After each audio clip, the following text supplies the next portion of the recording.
Quel plaisir de vous retrouver aujourd'hui dans cette vidéo montée. Ça fait longtemps, ça fait du bien, non? Comment vas-tu? On va parler de Shang-Chi aujourd'hui, ça fait plaisir d'avoir enfin un film Marvel d'un nouveau personnage. Pourquoi? Parce que ça fait longtemps. Ça fait vraiment... Attends. Faisons un récapitulatif. 2017, Spider-Man. Après en 2018, il y a eu... Je retiens deux. Bah c'est Spider-Man en fait. Depuis 2017 on n'a pas eu d'origin story sur un personnage. Tu vas me dire oui mais il y a eu Black Widow. Black Widow on la connaissait déjà. Tu vas me dire oui mais Spider-Man aussi on le connaissait déjà puisqu'il était dans Civil War. Ok. Bon ça fait longtemps. Ça fait longtemps qu'on n'a pas eu de film solo sur un personnage qu'on n'avait pas vu auparavant. Possiblement Doctor Strange. Si je ne dis pas de bêtises, peut-être qu'il y en a eu après Captain Marvel. Je suis complètement con, 2019. Voilà. En tout cas, Shang-Chi. Parlons-en et essayons de savoir qui pourrait être dans le film à part... Shang-Chi pour le coup. Donc dans Shang-Chi et la légende des 10 anneaux, concentrons-nous sur la légende des 10 anneaux qui concerne le mandarin. Le mandarin Wenwu, on ne le présente plus. Encore une fois, je n'ai pas vu les TV spots, donc je ne sais pas vraiment quel âge il a, mais si j'ai bien compris par rapport aux premiers trailers que l'on avait, enfin en tout cas les deux premiers trailers que l'on a eu, Wenwu aurait au moins 1000 ans. Peut-être que je me trompe, mais en tout cas, il a plusieurs siècles. Parce que les anneaux ont sûrement un pouvoir qui lui ont permis de pouvoir vivre plusieurs années et voire plusieurs décennies, plusieurs siècles. D'où le fait qu'il soit là actuellement dans le film. Et ça va être très intéressant de voir l'évolution de Wenwu. Parce qu'il est vrai que le mandarin dans le MCU... ça fait longtemps. Bah ça fait depuis Iron Man 1 et les 10 anneaux du coup. L'organisation terroriste qui a kidnappé Tony Stark sur ordre d'Obadiah Stane. Et on l'a revu dans Iron Man 2, on a déjà fait la vidéo sur le sujet, d'accord? Mais en tout cas ça fait longtemps qu'il est là, et vraisemblablement là c'est le vrai mandarin, pas le Aldrich Killian pourri qu'on a eu dans Iron Man 3, et pas non plus Trevor Slattery qui était également le faux mandarin entre guillemets dans Iron Man 3, que l'on avait également dans All Hail the King. Donc d'ailleurs il me semble que ce court-métrage qui concerne Trevor Slattery par rapport à la suite d'Iron Man 3 et donc de son incarcération et de son évasion, il me semble que c'est sur Disney+ aujourd'hui. Alors je ne suis pas sûr, regardez, j'ai pas vérifié. Mais en tout cas, le mandarin de Wenwu est présent dans le film puisque c'est le père de Shang-Chi. Donc déjà d'avoir le mandarin dans le film Shang-Chi, ça permet d'avoir un truc en plus quoi. Parce que c'est vrai que Shang-Chi, pour le coup, bah on ne le connaît que très peu. Là où le mandarin est très bien installé dans l'imaginaire collectif des fans de Marvel ou même des spectateurs lambda des films qui connaissent un petit peu quand même. Et donc je te parlais du mandarin, le vrai mandarin Wenwu. Mais, et il y a un gros mais, lors d'une des avant-premières de Shang-Chi, on avait plusieurs acteurs qui étaient présents. On avait notamment Awkwafina, on avait évidemment Simu Liu ou encore Awkwafina, mais on avait également, bizarrement, un acteur qui s'appelle Ben Kingsley. Et justement, ce qui est assez intéressant, c'est que je voulais vous en faire une vidéo. En fait, cette vidéo devait sortir avant, mais vu qu'on était en août et que j'étais un petit peu en vacances, je me suis dit, ça attendra. Mais justement, en fait, ça a bien fait d'attendre puisque, attention, gros spoiler. Si tu ne veux pas être spoilé, quitte la vidéo de suite. Je te laisse 5 secondes, 4 secondes, 3 secondes, 2 secondes, 1 seconde, 0 seconde, là c'est bon. D'accord? Ok, stop. Il y a des photos de tournage qui ont fuité de Shang-Chi, où tu voyais pas mal de choses, notamment le grand protecteur dont on va parler juste après, mais il y avait pas mal de petites choses, et notamment Trevor Slattery, donc joué par Ben Kingsley, ou plutôt Ben Kingsley dans le film Shang-Chi, avec les cheveux longs, du côté du groupe de Shang-Chi. Et ça...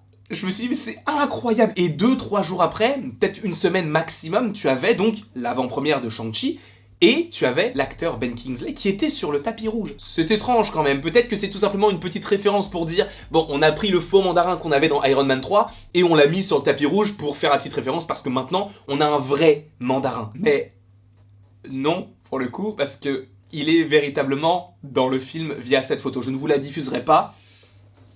Montons un petit peu en pression pour attendre le 1er septembre et regarder le film tous ensemble. Bon, pas ensemble, mais le même jour quoi. Donc, le mandarin de Trevor Slattery, d'Iron Man 3, donc le faux mandarin, serait dans le Shang-Chi. Et du côté de Shang-Chi, et ça c'est incroyable. Et c'est ça qui est fou, c'est que tu te dis qu'un personnage très lambda, il faut le dire, d'Iron Man 3 qui est sorti en 2013, et dans un film en 2021, toujours en lien avec son personnage du mandarin. C'est totalement fou. Après, est-ce qu'il est vraiment lié au mandarin depuis le début, et donc il a joué la comédie vraisemblablement depuis le début? À mon avis non, par rapport au court-métrage All Hail the King, donc Longue vie au roi, qui est normalement donc disponible sur Disney+, mais après toutes les options sont possibles, et on aura évidemment une réponse d'ici quelques jours, parce que là, je tourne cette vidéo, je ne sais même pas quand est-ce qu'elle est prévue, mais le film est prévu vraiment dans 3-4 jours maximum. Donc on aura la réponse très prochainement. Et ça c'est très cool en plus au cinéma, mais que demande le peuple? Ensuite, une idée un petit peu plus farfelue, mais bon, tout est possible encore à ce stade. Pourquoi pas ne pas apercevoir le personnage de Val? Oui, je te l'accorde, ça n'a pas vraiment de sens, mais quand même un petit peu. Pourquoi? Parce que justement, dans ce film, tu as pour sûr l'Abomination jouée par Tim Roth normalement, puisqu'il est de retour de toute façon dans She-Hulk, et c'est l'Abomination, c'est officiel, puisque déjà à la diffusion du deuxième trailer de Shang-Chi, et le grognement était sous-titré de l'Abomination, donc on sait que c'est lui, et sachant que Tim Roth reprend le rôle, on peut supposer que c'est bien Tim Roth dans Shang-Chi. Pour moi, l'Abomination, s'il est dans She-Hulk, et s'il revient même dans Shang-Chi, c'est qu'il va avoir une importance possiblement pour la suite du MCU. Et dans la série She-Hulk, je pense que ce personnage peut être introduit dans une équipe qui s'appellerait les Thunderbolts. Quoi?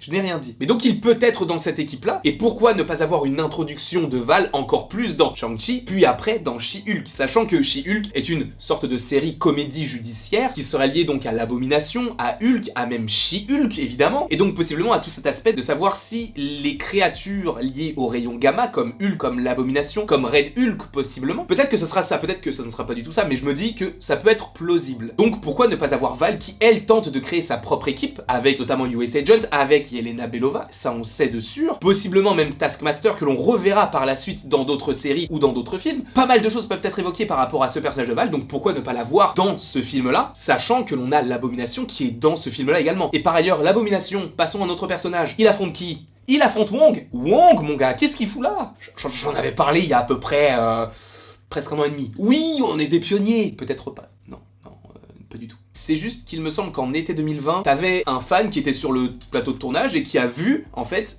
l'acteur Simu Liu, et il a vu Benedict Wong, tous ensemble, et comme par hasard, c'était au moment du tournage de Shang-Chi. Voilà. Et là, avec la bande-annonce de Shang-Chi, on comprend que c'est Wong contre l'Abomination. On le sait maintenant, c'est sûr. En plus, Benedict Wong était sur le tapis rouge lors de l'avant-première de Shang-Chi. Donc, tout se coordonne parfaitement bien. Après, encore une fois, je vais peut-être aller trop loin et je pense qu'il ne sera pas dans le film, mais on peut quand même l'évoquer. Le Général Ross. Pourquoi? Parce que le Général Ross, ça fait Black Widow. En plus, encore une fois, il y a l'Abomination dans Shang-Chi, donc peut-être que lui-même veut aller récupérer l'Abomination, parce qu'ils ont tous les deux un lien. Pourquoi? Parce que Tim Roth jouait déjà Emil Blonsky, alias l'Abomination, dans l'Incroyable Hulk, film dans lequel William Hurt jouait lui-même le Général Thaddeus Ross dans ce film, du coup. Donc ils se connaissent et en plus, ils ont travaillé ensemble, et c'est justement pas sur ordre, mais en tout cas, il y avait une implication du Général Ross dans la transformation d'Emil Blonsky en Abomination, donc ce serait très intéressant d'avoir, tu sais, une mini-scène avec ce personnage du Général Ross qui vient en essayant de récupérer l'Abomination qui a dû s'échapper de je ne sais où. Ça peut être intéressant, mais j'y crois très peu. Par la suite, ça, ce n'est pas une grande nouvelle puisqu'on le voit dans le trailer, le Grand Protecteur, donc qui semble être un dragon, donc un Makluan. Je vous rappelle que les Makluan sont des dragons venus du ciel et qu'ils sont liés aux anneaux Makluan et qu'ils se sont écrasés sur Terre, notamment en Chine, d'où le fait que les anneaux soient en Chine. On le sait qu'il y aura le Grand Protecteur et on a vu des visuels et ça a l'air incroyable. Juste le fait de voir le dragon, déjà le fait qu'on se dise qu'il y a un dragon, c'est incroyable. Un dragon dans le MCU. Qui, à l'époque d'Iron Man 1, aurait pu se douter de la chose? Personne. L'évolution du MCU est tellement puissante dans le sens où, aujourd'hui, on se dit, oui, c'était prévu qu'ils fassent tout ça. Mais non, ils ont des choses de prévues, bien évidemment. Mais tout a été crescendo. À l'époque d'Iron Man, ils ne se sont pas dit... Écoutez-moi bien, dans 13 ans, on va mettre Ping Pang Poum. Mais ce ne sera pas Ping Pang Poum, ce sera le Grand Protecteur. Non, ça n'existe pas, non. Ils ont fait ça crescendo et ils ont eu l'idée au fur et à mesure. Je ne dis pas qu'ils n'y ont pas pensé au début, mais c'est quand même incroyable. Donc évidemment, le Grand Protecteur, on passe, et là, on passe à quelque chose d'un petit peu plus intéressant. Attendez, je mets pause. Pourquoi? Parce que je parle depuis quand même pas mal de temps, et j'ai peur que la caméra se coupe. Je reviens.